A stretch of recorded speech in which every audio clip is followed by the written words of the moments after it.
Hello there, Sir from 17 once again. This is my Bloodborne no healing walkthrough, and this is going to be covering the Forbidden Woods and the Shadows of Yarhnam.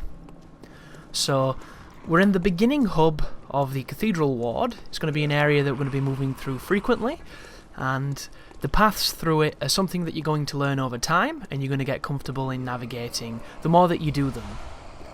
This is going to be a pretty bare bones, fundamentally efficient walkthrough to get through the game.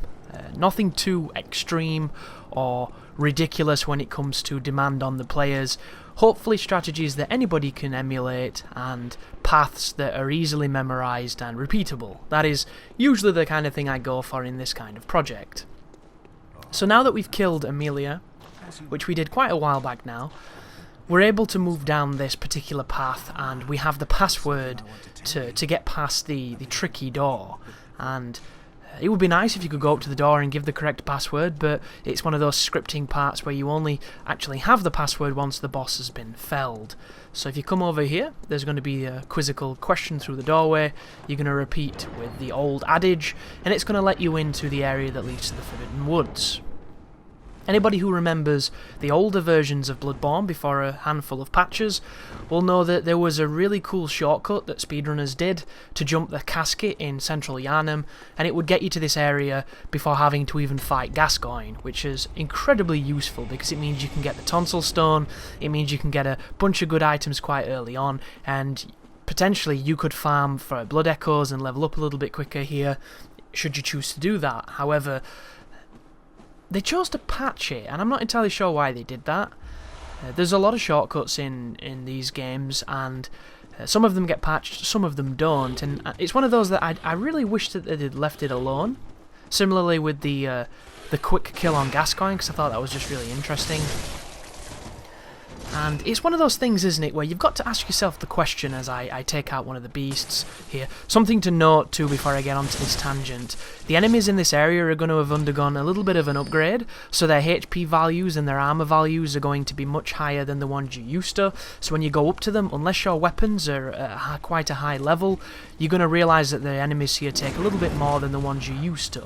So be especially careful around any of the beast men who have those big plows and things, because they're going to not be as interruptible as they were before. You're not going to be able to create enough impact to get that stagger, and they're going to do a lot of damage, especially if you're on a low level build and you get counter hit. It's going to do 90 to 100 to even more damage than that, so be very careful.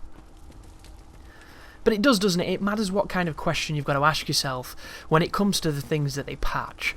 Who do they affect? So the ability to kill Gascoigne is something that you either know or you don't. And to do it, it's not the heaviest execution, but it still requires skill to set it up and skill to get the parry. The college lies deep within a tangled wood.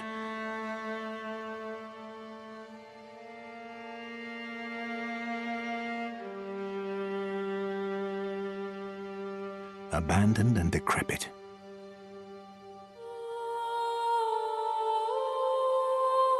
And furthermore, the Healing Church has declared Bergenworth forbidden ground.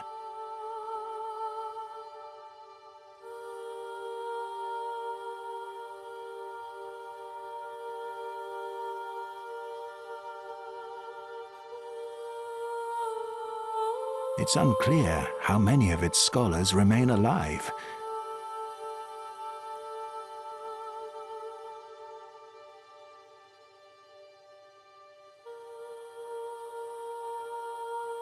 May the good blood guide your way. Once you learn it, once you know what you have to do, it's a very simple thing, and a lot of people can replicate it quite easily. That being said, it might make that boss really easy, and it might take away from that boss what it's meant to be, which is essentially the first stepping stone in that game.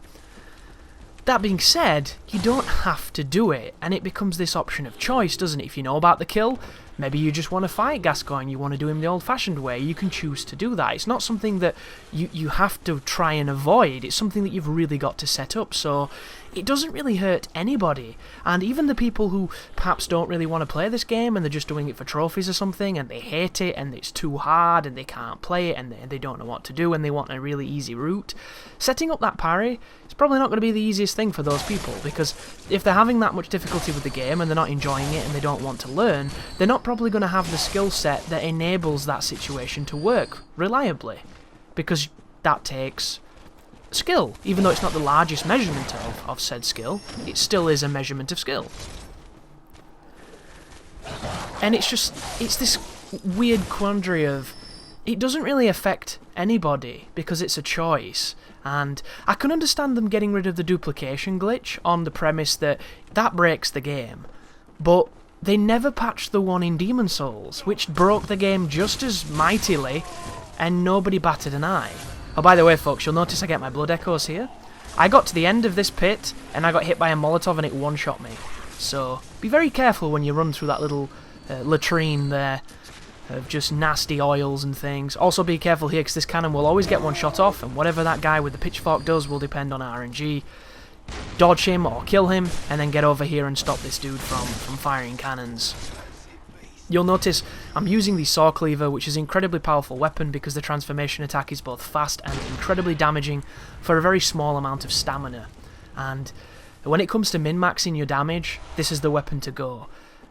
Over time, towards the end of the game, it's not going to be the strongest. Oh, look at that. Silent cannon fires. Interesting, a nice little audio glitch. But this is a weapon that is great early on and great later on, but in the grand scheme of, you know, heavy leveling and heavy focused play, it's going to lose out to some of the better scaling weapons and the higher damage DPS weapons. Though utility-wise, still think this Saw is one of the strongest choices in the game. That being said, of course, this is Bloodborne. Every choice in this game is incredibly durable and powerful when used correctly. Certain weapons will take more of a learning curve, more mastery than others, but the Saw Cleaver is just, it truly is the workhorse of this game. And I mentioned that there were feral men, these wolf guys. This is an example of a much stronger version of the ones we're used to fighting. You notice how I hit him then and it did not interrupt him? The only way to stagger this guy is to hit him with something like a Kirkhammer or Lawrence's Greatsword, something along those lines. Not too comfortable with that guy's moveset, or I would have probably parried him a lot better than I did then. Watching it back, hindsight's always, 20/20 as they say, so a lot of openings that I just wasn't particularly taking advantage of, which hopefully you're a better player than me, guys, you can take advantage of them and you don't have to take that big hit that he landed on me. But we're now moving through the windmill. I do wish there was more to this, more navigating, more verticality, more perilous cogs and levers and pulley systems and things, because I think that's really, really fun level design. Don't get me wrong, I'm not the biggest fan of what the games have done with areas such as Blighttown, where there's a lot of pitfalls, there's a lot of dishonest geometry that slides you off, there's a lot of opportunities to fall, a lot of opportunities to get ambushed, terrible frame rate, poor visibility, but Bloodborne doesn't really have any of those issues, so in this game I would really welcome it because I think it would probably suit it a lot more. But we're climbing back up the big ladders here. You can take on the Afflicted Beggar at this point if you want to. If you're making like a beast rune build and you want to have the biggest possible beast rune bar, you can kill him and get some of his goodies, but just be warned, folks. This guy is literally a frame rate murderer. He murders the frame rate as effectively as he kills the people in Yarhnam if you send him to the correct places. And the only good thing about him, really, is he gives you free beast blood pellets, and of course you get a rune that increases your bar for beasty things, which, I'll let you be the judge of that, because anybody who's experimented with beast blood knows that high insight and low beast count is the best way to raise the bar, but the bar is very small, so it's much harder to raise the bigger bars, but I think that the damage that you get on that is much better. However, it takes a considerable amount of work, unless you're using something very particular, for instance like the Blades of Mercy, the Rite of Palash, the Stake Driver, these really fast weapons, and against a boss that can actually take it, like a new game plus several cycles. But these are the Las Plagas enemies. The best thing about that particular creature is it does a lot of multi-hit attacks, and when it does the multi-hit attacks you can do a gunshot, you can interrupt them, and you can get a free parry, and you don't really need to time it too much, so it's not that strict. However, it can be missed, and of course there is a sweet spot to it which can be learned, so that enemy is literally up to you. If you want to learn it and get good at it, you can do. If you want to just get on with it, you can get rid of him very quickly and efficiently. But this particular elevator leads us to the shortcut that will then get us directly back to the lantern. I'm going to use it to get my life back, because whenever you return to the Hunter's Dream, it refills your HP, and as the title suggests, this is a no healing walkthrough, which is to say I will not be using Blood Vials to survive situations. However, there are exceptions to this, which a couple of people seem not to have realised. The first one is any kind of fall damage. If I am at a threshold of life where I need to fall and I cannot survive it, I'm going to use a Blood Vial to heal it. Additionally, if there's any mandatory damage that I don't think I can survive, I'm going to use Blood Vials just in case. Previously you saw me get captured by the amygdala and it did 90% of my bar. I'm not entirely certain here because it's been a very long time since I've tested it, but I think you can die to that amygdala, so that's the reason why I healed in the previous episode, and a couple of people were confused as to why I did it. But if you noticed, I only had half a bar. If I'd have gone in and he did 90% of my life, I would have died. That being said, completely unconfirmed here, maybe it's 90% of whatever your HP value is. Once you have the tonsil stone, you're guaranteed to survive it, but I didn't want to take the risk, guys, and if you think that that voids this, that's perfectly fine. But to me, I'm not in a boss, I'm not in a particularly difficult battle, you know. It's part of the rules that I set up from the very beginning, and I have absolutely no issue with it. And I do these challenges for myself, I don't do them for anybody else, and I don't adhere to anybody else's standards because I do them for fun, I don't do them for accolades or to impress people. I just wanted to add a little something different on this particular scheme. Be careful here, guys. You see that move he just did? He summons those snakes all around you, and I've been unlucky to be trapped in the middle of it, where I couldn't get out, and I got stun-locked to death. It is a very real threat if you try and get too close to him when he screams, and it's really bad news, because they will make you flinch all the time, and if he starts attacking you as well, and you can't roll because you're rolling into the snakes, it's a really tough situation. But I'm not doing too much exploration in the woods because I don't really need to, but that being said, I recommend that you do, just so that you understand the pathways, that you understand where you're going, you understand the good loots and things, you understand some of the enemies that are worth killing, some of the places where you can get some good equipment, good runes, that kind of stuff, you know, good drops, and of course be careful of the pigs. If you're at any kind of distance from the pig when he does the crazy screech, he's going to run at you, and it is incredibly difficult to dodge hitbox. It's one of those things where there are times when you'll dodge it and you'll still get hit, or you'll look like you should have got hit and you won't. It's a very unpredictable kind of hitbox, and it makes it very dangerous. Out of everything that the pigs do, it's the only move I'm ever worried about, because everything else I can adjust to. If I put myself in a bad spot and I do not do, you know, perfect spacing on that evade, you can lose progress very quickly. Especially against the man-eater boar in the chalice dungeons, if you're in a particularly high level chalice dungeon, so that guy has quite a lot of life. But you don't have to come this way, guys, if you don't want to. I did it because I just wanted to give you a little bit more of the environment.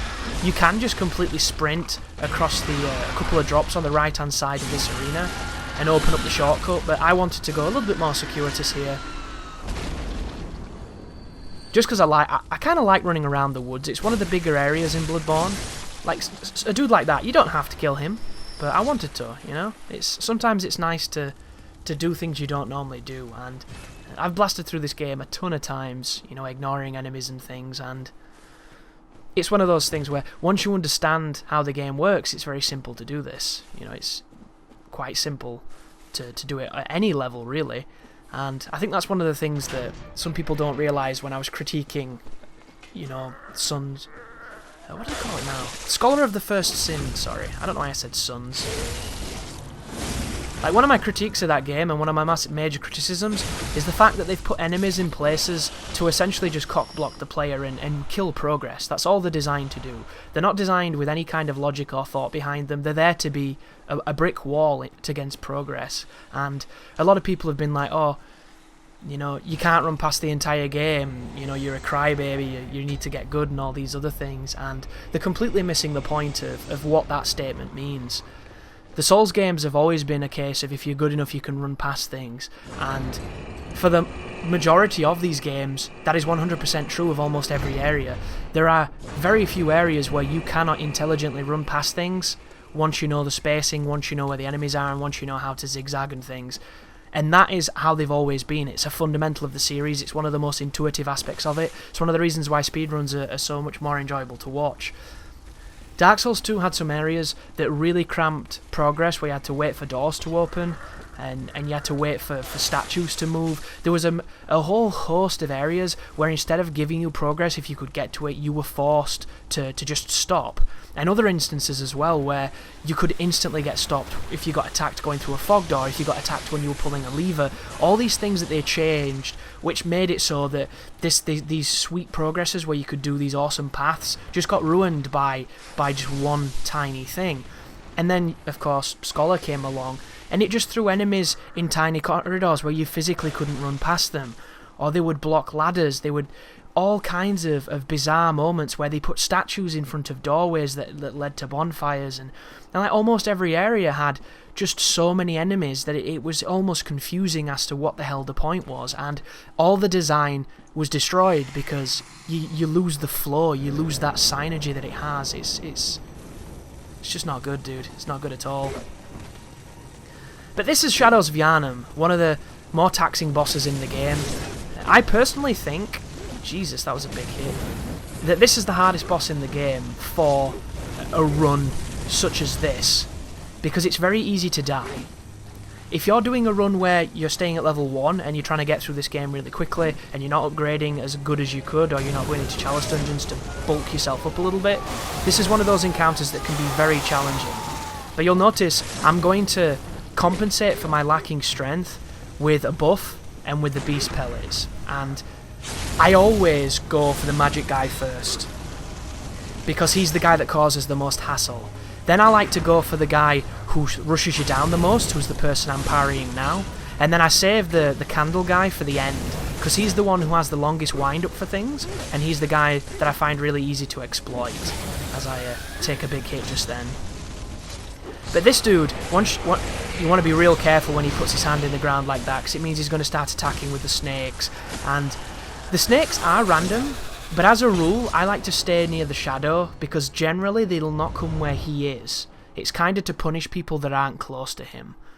But as you saw, a very competent takedown of that boss. Be aggressive, understand the movements, try to go towards them rather than away from them so that they don't start doing that stupid whippy snake bullshit javelin arm thing that I absolutely abhor. But if you can keep on top of it and you can be confident in your actions, you can do a massive damage there, and it's not that tricky of a fight. But as I said, I think that's one of the hardest bosses in the game, just because you can die in a second if you do something wrong or if you don't control it well enough. But thank you very much for watching, guys, and as always, you take care now.